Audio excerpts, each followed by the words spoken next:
Hi అండి. నిన్నటి వీడియోలో చెప్పాను కదా, యాదగిరిగుట్ట వెళ్ళి వస్తూ స్వర్ణగిరి కూడా చూసామని.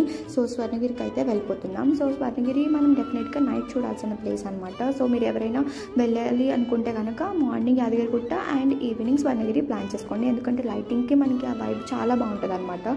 సో ఇక్కడైతే మనకి వెంకటేశ్వర స్వామి ఉంటారు. అబ్బా దేవుడు ఉన్నారు, చాలా చాలా చాలా బాగున్నారనమాట. లైక్ నిజంగా ఏదో వెంకటేశ్వర స్వామి మన ఫేస్ మీదకి వచ్చినట్టు అంత బాగా అనిపించింది నాకు.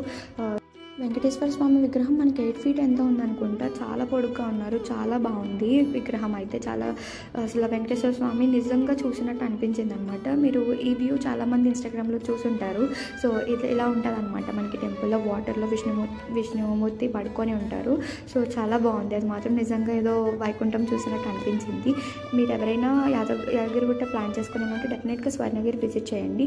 టెంపుల్ టైమింగ్స్ నేను డిస్క్రిప్షన్లో మెన్షన్ చేస్తాను. సో మీరు ఎవరైనా స్వర్ణగిరి వెళ్తే ఎలా అనిపించిందో కమెంట్ చేసేయండి. Bye bye.